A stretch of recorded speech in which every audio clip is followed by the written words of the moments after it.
Oh, ¿ya lo Ya ves? estamos grabando. Teque, teque, teque, teque, teque, teque, teque, teque, tan, tan, tan, tan, tan.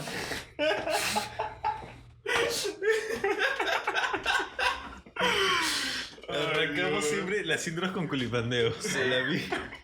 No van a poder copiar. A ver, voy a tener que mandarme y también tirar y ponerme y para Escúchame, ahí- O yo puedo hablar acá y entonces tú hablas yo hablo acá. ¿Quién quiere presentarse primero? No sé. No sé. Tú estás a la derecha. Preséntate primero. Le Pero estás- no respecto a la cámara. ¿Le estás dando prioridad a la gente conservadora? ¿O me parece? Es que está a mi derecha, entonces está a la izquierda. Obvio. Pero tú estás a la derecha de la cámara. Sí. Solo preséntate. Hola, soy Volky y ya. Soy un ser humano, intento sobrevivir post pandemia. Es eso, soy neurodivergente y tengo 23 años. Hola, soy Bian. Soy el que se está encargando de monitorear el sonido. Un poquito. Tengo 24 y va a ser también tengo 23, Tamare. Mis funciones son como encargarme de alimentarme a mí mismo. Básicamente, eso es lo que intento hacer todos los días, comer 3 comidas. Es lo que intento.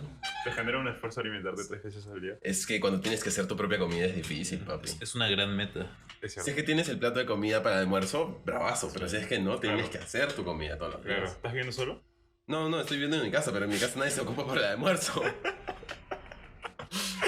Entiendo. Yo soy Gabriel Martínez, tengo 24 años y me gusta escribir. Me gusta escribir cosas chéveres, básicamente. Y nada, o sea, queríamos empezar el podcast. De hecho, llegamos un poco tarde a la hora del podcast, me parece. Y teníamos la idea de... Desde el 2018-19, creo. Sí. Todo este tiempo en verdad nos los hemos pasado intentando hacer que funcione el programa desde el 2019 Claro, con los sí. micros USB. Claro, Sí, de hecho... Son sí. 3 años investigando cómo chucha entre el Audition y el Audacity. Y al final no pudimos grabar nunca con 3 micros. No. Por eso estamos, Por eso estamos con 2 y yo salto de uno al otro. De uno al otro. Y nada, amigos, les quería preguntar justamente por eso. O sea, tenemos 3 años con esta idea y recién la podemos llevar a cabo.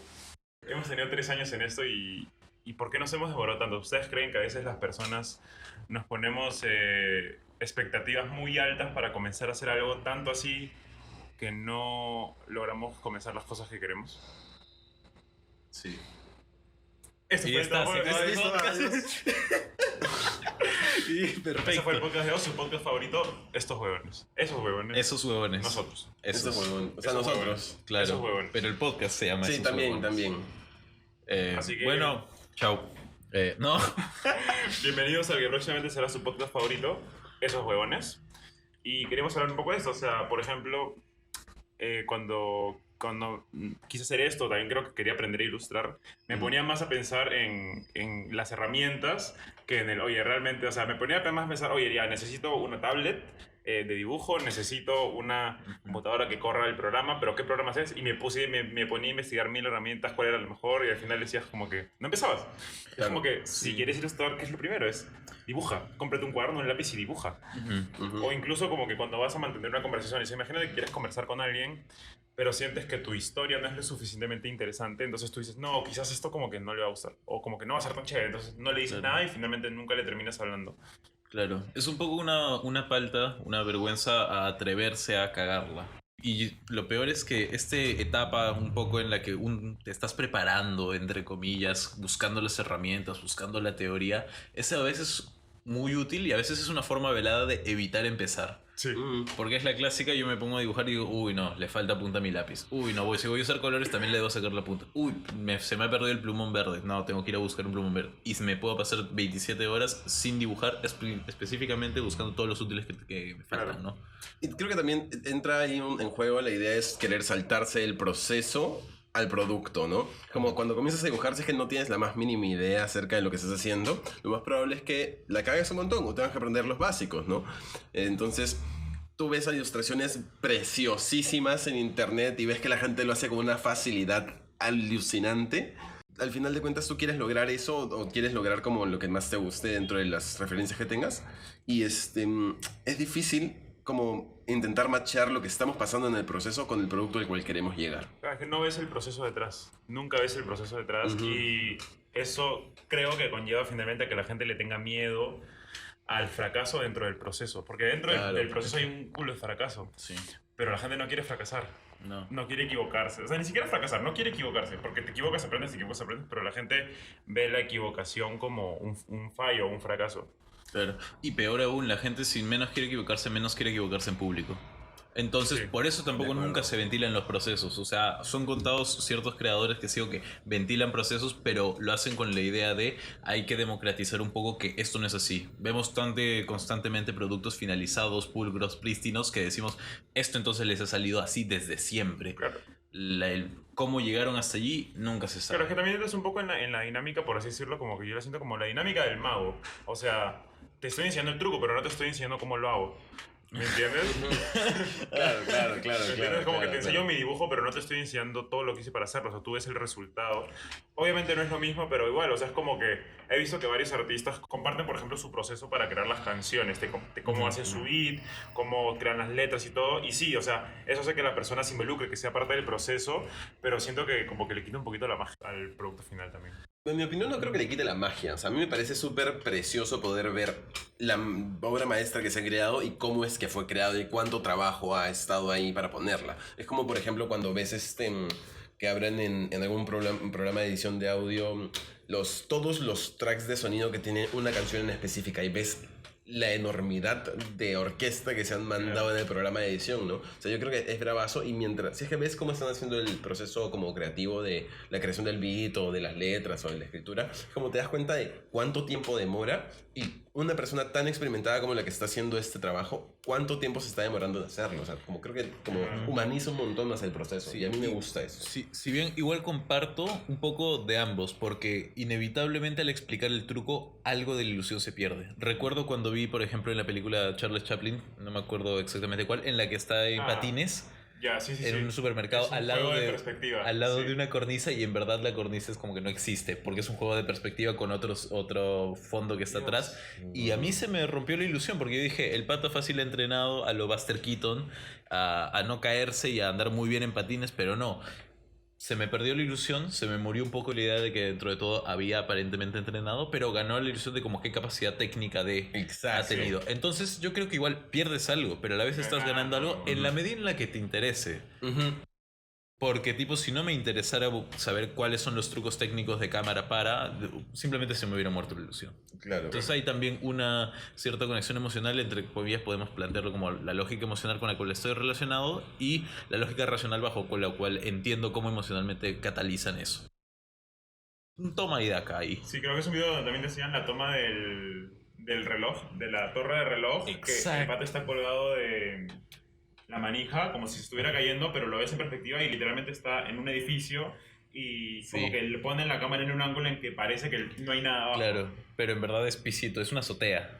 Está ahí Claro. el Charles, Man, yo no he visto esa huevada. el Carlos ¿No Chaplin. has visto la película? O sea, he visto la película porque me acuerdo de las tomas y me acuerdo de esas cuestiones. Nos la hicieron ver en la universidad en historia. Pero no me acuerdo de ver el making of.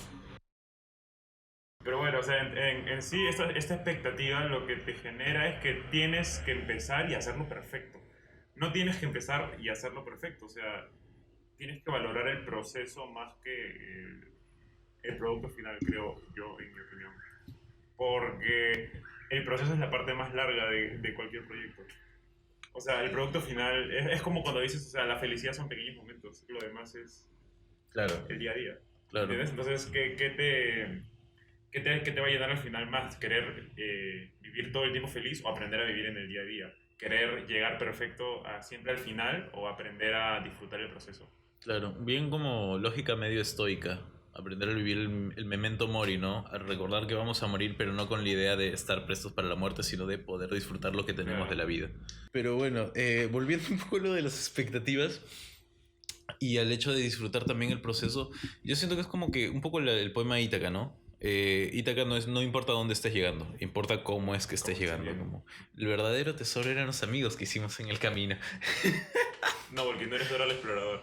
No, es joda. Ese es el punto, una frase que ya se ha vuelto cringe en internet. Pero X. Yo siento que también algo de la expectativa de qué hacer las cosas implica en qué medida uno tiene una expectativa más de cómo le vaya a salir de cómo existe en función de esa cosa. Es decir, ahorita nosotros nos estamos atreviendo un poco a hablar en un podcast. No sé, yo no me considero locutor ni como... No eres doble T matutino. No soy doblete matutino, una persona que pueda hacer el habla así como que tan activamente durante tanto tiempo, pero un poco que nos estamos lanzando. Claro. Creo que si tuviéramos la expectativa mucho más alta de, por ejemplo, considerarnos trabajar en radio, por decir cualquier cosa, de algún modo tendríamos una expectativa más alta sobre cómo queremos que salga el producto final. Claro, o sea, de hecho yo en esos años también seguí teniendo la idea de hacer el podcast, pero no te lances. No. ¿Por qué? Porque te pones a pensar más en, ay no, pero tengo que tener el micro, ay no, pero tengo que tener la cámara, ay no, pero tengo que tener el espacio. Pero voy a decir, Claro. realmente no te das la oportunidad ni siquiera de saber si te gusta. Incluso porque tienes la expectativa de que así se supone que deberían ser los Claro, podcasts. Entonces hay una expectativa que no solo es sobre lo que tú quieres hacer, sino sobre lo que tú ya ves el producto y es a lo que quieres llegar dentro de Claro, todo, obviamente. entre comillas. Entre comillas. Pero justo ahí va lo que decíamos, el tema de Lucy Guattari y los guiones. Claro, lo real. Claro, o sea, el tema de la expectativa se genera porque cuando tú dices, ya, ok, quiero hacer un podcast, te dicen, toma tu guión, toma, esto es lo que tienes que hacer, así se hace, así te pones, este micro usas y este tiene que ser. Ah. Y tiene que sonar así, tiene que verse así, y tienes que hablar X temas, ¿entiendes? Y Sí. tiene que ser perfecto, pero no tiene que ser así. No, pero sí son lógicas como normadas en un montón de disciplinas que de plano ya te dicen como acá así se hacen las cosas. Y si las haces de otra forma, las estás haciendo mal. O no estás haciendo. Si por ejemplo, qué sé yo, me pongo a escribir teatro y en verdad escribo, qué sé yo, monólogos, pero que sin los personajes están en verdad en medio de, tipo, no estoy diciendo quién dice qué cosas, sino los pongo todos sueltos, me va a decir eso no es una obra de teatro. Entonces yo no estoy diciendo teatro bajo su propia lógica y expectativa de lo normado. Por lo tanto, incluso cabe la pregunta, ¿esto se podría considerar un podcast si no lo llegamos a publicar? El árbol suena si El nadie lo escucha. Claro. O sea, siempre vuelves a esas preguntas. O sea, Sí. pero creo que la idea del árbol que no se escucha no suena, porque está como, el sonido es una creación humana, ¿no? X, Y. En cuanto a este podcast, el podcast está mediado por humanos, que finalmente somos nosotros, a menos que alguno sea un robot. Claro, pero esto es un podcast y nadie lo escucha. Pero lo estamos haciendo nosotros, lo estamos escuchando nosotros. ¿Existe la comunicación si no llega a su receptor? Ahorita existe comunicación entre nosotros. Pero, Pero me refiero a la comunicación en la medida del podcast. Nosotros somos los emisores. claro, ¿en qué punto hasta ahorita esto solo es una conversación grabada? Nada más. Se convierte en un podcast en el momento en que lo publicamos. O en el momento en el Ahorita que le esto- ponemos nombre. Sería raro, ¿no? Imagínate que llegas con una persona, hablas con un amigo y dices, escucha, media nuestra conversación se llama Los Locos. Y luego te contas una teoría con otro amigo y le dices, o sea, estamos conversando, pero le estamos poniendo un nombre. Creo que también es la lógica que tiene que ver con la expectativa de categorizar lo que hacemos. Claro. De que nos sentimos más seguros en la medida en la que decimos, esto es un podcast, Claro. esto es una pintura, esto es una obra de Claro, teatro. es algo. Hay miedo a hacer cosas sin saber lo que son y sin saber los límites de lo que tú Es quieres. por eso que te falta salir con alguien con el que no puedes establecer quién eres o qué son. Claro. Creo que ahí viene el miedo. No puedes establecer Claro, de como... hecho, recuerdo bastante una profesora de la universidad que nos decía que dejó un trabajo y decía, ok, tienen que escribir tal cosa. Y todos empezaron a levantar mano. ¿Cuántas páginas? ¿Cuál es la extensión? ¿Cuántos slides? Y la profesora dijo, no, lo que ustedes quieran. Y todos decían, pero ponga una extensión. Y luego la persona nos dice, pero ¿por qué tienen tanto miedo a no tener un límite? Claro. O sea, hagan lo que ustedes crean que quieren hacer o lo que ustedes quieran hacer. O sea, finalmente yo creo que en ese momento lo que yo pensaba es, pucha, si no me pones a tener un límite, te hago media hoja y lo entrego y listo. Sí. Como Bian cuando hizo una pintura que no era nada y no pintó nada y ganó un premio. No, eso es mentira. Nunca dije eso. Dije como que podría existir la idea de que hubiera una pintura que no tuviera nada pintada y simplemente la floreas y alguien la compra. Ya existen esos. De hecho, existe. Es más, existen pinturas que ni siquiera tienen lienzo, tipo, son aire puro entre comillas. Y la ausencia de pintura es la obra de arte. ¿O sea, un NFT? Una... un NFT. No, por favor, no compren NFTs. Un Por NFT, favor. non-functioning testicle. Que yo siento que tenemos como miedo uno, a lo no categorizable y dos, a lo que se podría catalogar como lo deviant. Claro. Como lo desviado. Esa es la palabra, literalmente lo desviado. Pero siento que incluso cuando te desvías, o sea, la gente le puede tener miedo, pero hay gente que finalmente está apropiándose de discursos que no son la norma. O sea, por ejemplo, tienes que ser así, ok, no soy de esta manera, pero el no ser de esa manera también implica un discurso. Claro, claro, y es un discurso jodido porque incluso siento que muchas veces, principalmente en lógicas de la identidad, esto de lo desviado, uno intenta igual crear su propia categoría. Pienso ahorita en la lógica de la palabra queer. Claro, antes era un insulto, luego se empezó a usar y apropiar de la palabra como una lógica de categoría de identidad de género, ¿no? Y entonces digo, claro, ahí hay un trabajo que cada persona puede tener que hacer y da falta porque te sales de principalmente lógicas bastante categóricas como son el género que se nos enseña en binarios. ¿Eres hombre o eres mujer? Así se nos enseña, de una forma muy básica, muy burda, que no tiene ningún tipo de relación con nada, ni siquiera con lo biológico, que es lo peor. Claro, de hecho creo que el otro día leí en internet algo de que incluso para los científicos biológicos o genealógicos no existen dos géneros. No. Creo que es lo que siempre se dice, no, biológicamente existen hombre y mujer, y no, o sea, eso no es cierto. Claro, Por lo menos con el argumento claro, que usan en el género en biología va desde una lógica más taxonómica. Y Ajá, incluso, exactamente. e incluso cuando hablas de ¿cómo se llama? XY, también ellos lo entienden, los biólogos, como un espectro. No lo entienden como, ¿eres XX o XY? No, eres un espectro grande dentro de XY y puedes ponerte allí y la línea donde trazamos exactamente la división sigue siendo arbitraria. Tiene lógicas científicas, pero es una definición arbitraria, a fin de cuentas. Como, bueno, muchas definiciones humanas.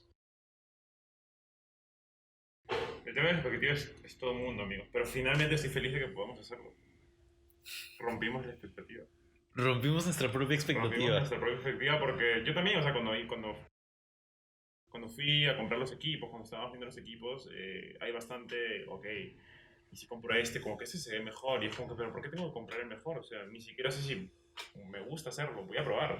Al final nos hicimos comprar uno y no funcionó y no nos detuvimos. Simplemente estamos viendo cómo sale.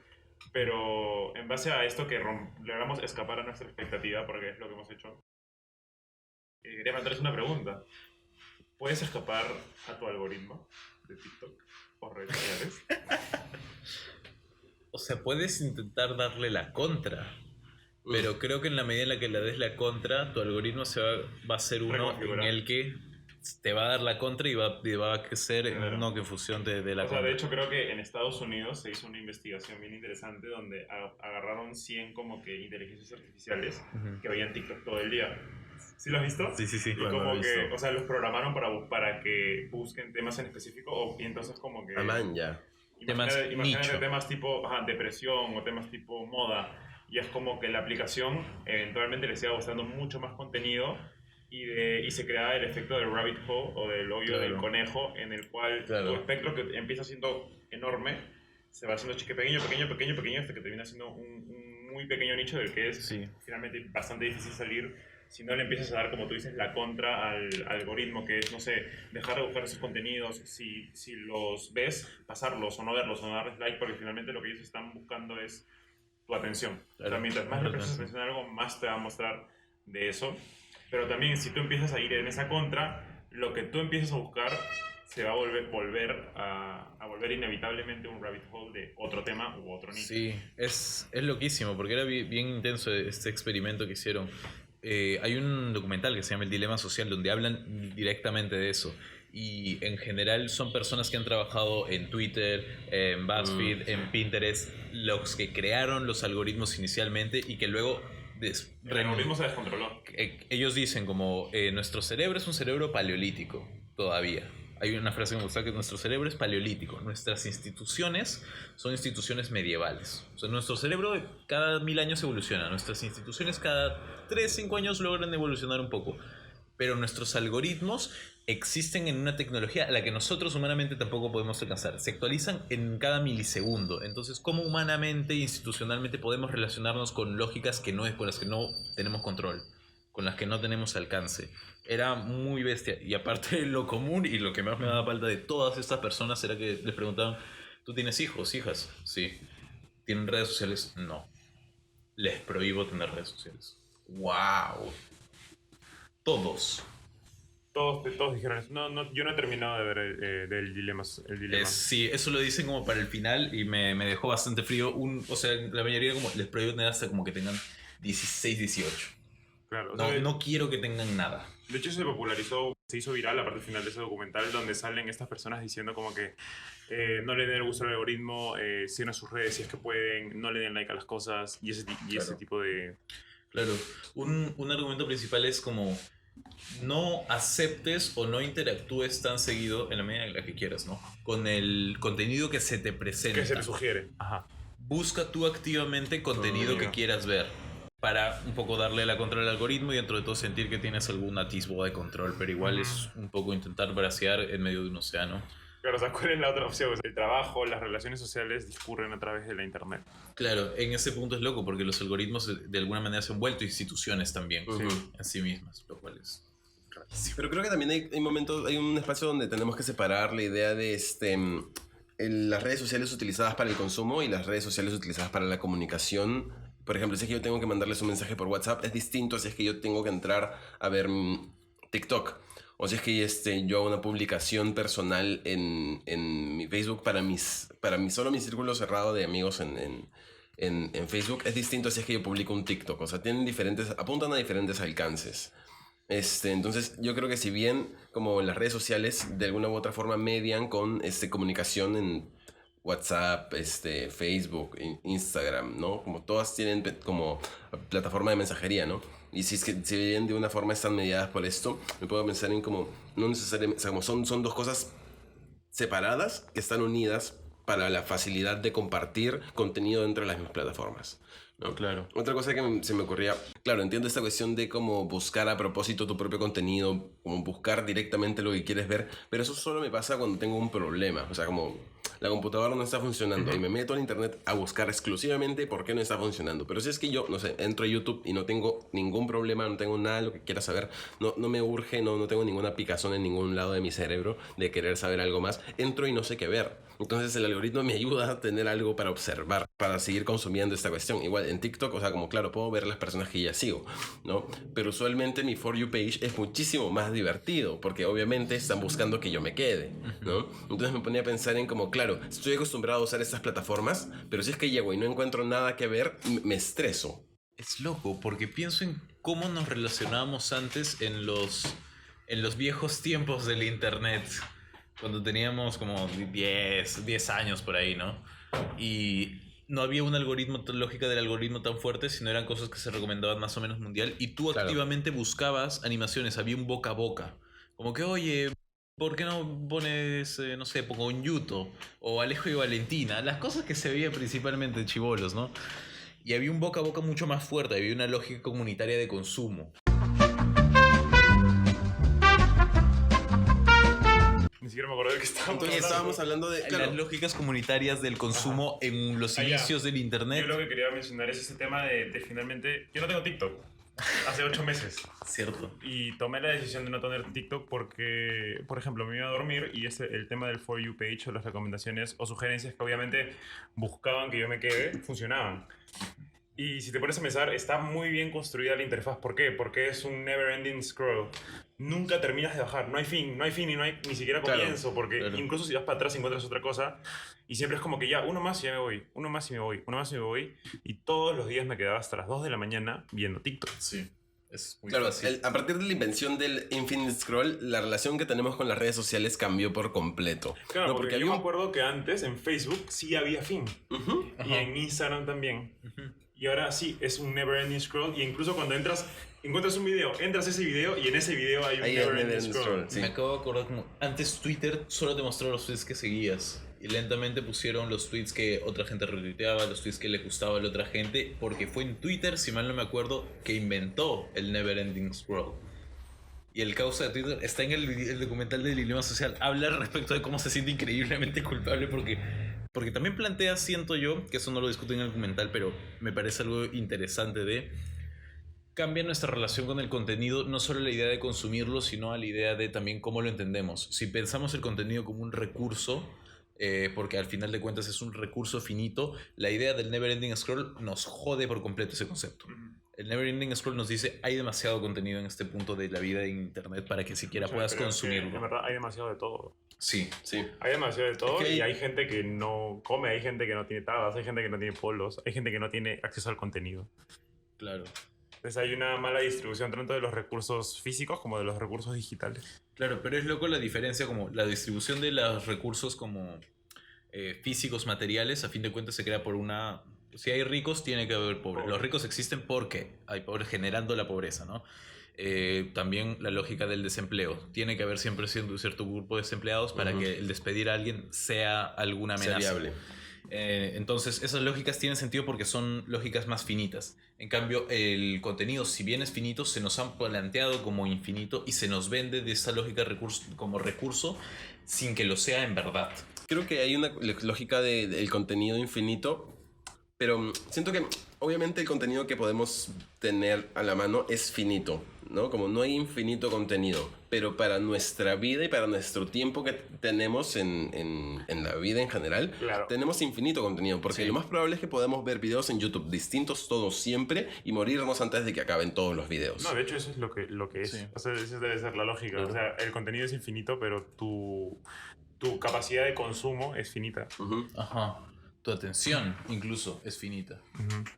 Creo que también esto, no sé, al menos a mí me cambia la perspectiva respecto a hacer contenido. Cada vez que yo estoy botando algo al vasto espectro de internet, porque digo, uno dice a veces lo estoy botando a todo el mundo, pero no, lo estás botando a 15 personas aproximadamente. ¿Qué sé? Claro, o sea, Por- es diferente cuando tienes una plataforma que realmente llega a un montón de personas o pasa algo que hace que llegue a un montón de personas y creo que es distinta la mirada que le tienes al contenido que vas a subir. Exacto, porque por eso, por ejemplo, cuando yo subo cosas a mi Insta, yo principalmente subo dibujos. ¿Pero por qué? Porque yo sé dentro de todo, o al menos he concebido gracias a la nueva relación con el contenido, que hay tanto contenido infinito que esto no es algo para mostrar a los demás. Esto es, por así decirlo, mi pared para yo acordarme virtualmente de las cosas que he Es dibujado. como esta idea de cuando tú te imaginas en comparación al vasto universo, tus acciones como que pueden pasar desapercibidas, como algo así. Claro. O sea, tu contenido es un grano de arena en el universo de contenido que hay en las redes.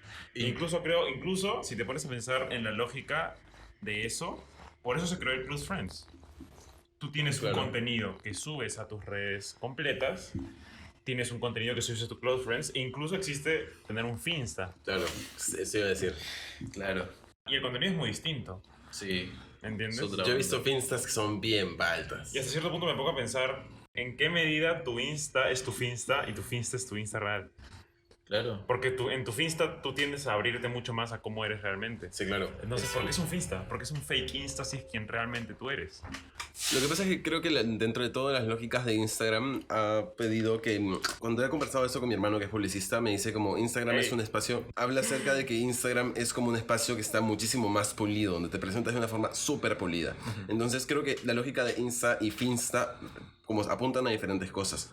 El Finsta es un espacio como muchísimo más vulnerable donde tú te puedes permitir tener un grupo de gente que no va como a tenerle miedo a encontrarse con una persona humana de verdad, pero tu Instagram es para todo el mundo que quiera verte o todas las personas que aceptes, porque hay gente que tiene como cerrado su Instagram, pero para todas las demás personas que te quieran conocer a un nivel muchísimo más como superficial, o por ejemplo, si es que, no sé, es un Instagram mío profesional de mis fotos o mis obras o no sé qué cosa, quiero que esté lo más pulido posible para que me encuentren profesional como artista. No me interesa tanto que me conozcan como persona, porque quiero que me conozcan como profesional, ¿no?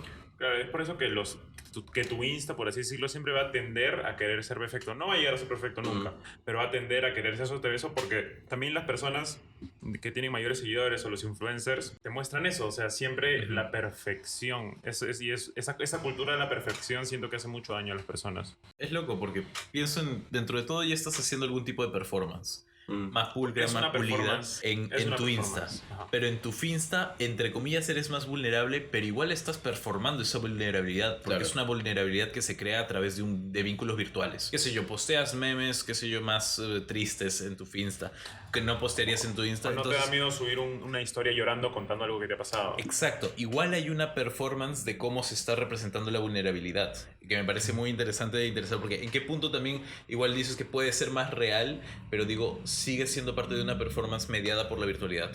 Ujú. En qué punto el Insta es una performance de cuán pulcro quiero mostrar mi vida y el otro es una performance de cuán vulnerable quiero mostrar mi vida, y ambas me parecen que tienen el mismo peso de realidad. Oye, qué chévere eso. Qué chévere ese pensamiento. Claro, porque tipo, yo mi Insta, yo no tengo Finsta, es más, yo ni siquiera tengo close friends. porque tampoco sabía cómo usarlo. Pero, Aparte de eso. aparte de eso, luego me enteré y tampoco como agregué a nadie porque dije qué pelotudez. Porque yo digo, las cosas que yo subo en general, quiero subirlas principalmente para mí y las personas como lo tomen, lo tomarán. Entonces, igual yo intento dentro de todo hacer alguna lógica curada, una lógica curatorial en mi Insta, pero de vez en cuando se sale lo memístico, lo chongo, ¿no? Claro. Porque siento que son póker del mismo paquete, pero es también cómo estoy decidiendo presentarme. Ambas son válidas, ¿por qué? Porque somos jodidamente complejos como seres humanos. Tipo, te puedo presentar, ahorita estamos performando como podcasteros, Ujú. pero de aquí salimos y fácil nos podemos jugar básquet y nos podemos como, más agresivos que sé yo, no. Claro, Puedes hay otra básquet por lógica. cualquier cosa. Claro, cada faceta o modo, como modos, imagínate como modos. Me pongo en modo podcast, me pongo en modo familia, me pongo en modo amigos, me pongo en modo amigos cercanos. Claro. Pongo en modo diablo. Creo que una de las formas más saludables de relacionarse con las redes sociales es finalmente como verlas como esto que dices, ¿no? Como mural. Porque si es que lo ves como un mural que tú vas armando para ti, ya como la opinión de las demás personas queda como en un segundo plano. Igual Claro. creo que es imposible sacarla. Pero sabes que yo creo que la manera más saludable en que te puedes relacionar con las redes sociales es dándole like a este podcast y suscribiéndote. Gran Cherry. Pensé que ibas a decir no haciéndolo. Yo también pensé que ibas a decir no haciéndolo. No, de hecho, con todos los que hemos hablado deberían no hacerlo si les aparecen sugeridos. Claro. Pero háganlo para claro. seguir escuchándonos. Sí, igual fácil les aparecen sugeridos. Llegaron a esta parte y dijeron, no, tienen razón y nos dejan de escuchar.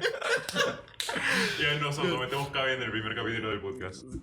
Qué terrible. Igual, yo creo que hay diversas formas de relacionarse con las redes y hay muchas formas sanas, entre comillas. Yo creo que en la medida, a mí me gusta pensar en que uno sea consciente de qué partes de sí mismo está poniendo en la virtualidad y por qué es sano, porque uno es honesto consigo mismo. Y también preguntarnos el por qué, porque yo recuerdo que antes decía como, uy, no, sí, me gustaría tener más seguidores, como voy a postear más cosas de dibujo y me ponía hashtags y tal, y me bajoneaba porque decía como, era el derrotismo del recurso infinito del contenido, que te puede llevar el recurso infinito del contenido, primero me llevó para el derrotismo, como hay tanto contenido que nadie me va a dar un carajo, o para como, mejor entonces personalizo esta herramienta, que puede ser una herramienta, creo yo, la virtualidad, y la uso a mi favor para sentir que tengo algún tipo de banco virtual de obras. Creo que es como la lógica del amor, amigo. O sea, si lo buscas y no lo encuentras, te sientes mal. Pero si simplemente estás tranquilo y llega, llegó. O sea, si tú te esfuerzas, haces contenido y realmente le estás metiendo chamba y esfuerzo y cabeza, obviamente te vas a sentir mal de que no estén llegando, por ejemplo, seguidores. Sí. Pero si tú orgánicamente dices, ok, lo voy a hacer por mí, y empiezan a llegar, y empiezan a llegar, y empiezan a llegar, es distinto. Un poco lo que hablamos al inicio, que hacerlo por el disfrutar, hacer el proceso. Ah, qué lindo círculo que se notaba. Qué lindo cierre. Sí, no se esperaba en esa, nosotros tampoco. Pero bueno, creo que lo podemos dejar ahí por ahora. De hecho, una Sí, de nuestras cámaras ha dejado de grabar. Grabó 12 minutos nomás. Grabó 12 minutos, pero tenemos una cámara de contra. Así que van a tener 12 minutos de edición de una cámara y luego otra cámara y luego van a tener los otros 28 Claro, y minutos luego de vamos a tener que usar cámara. tomas repetidas, entonces van a escuchar nuestras voces, pero nuestras bocas van a estar diciendo otra Sí. cosa.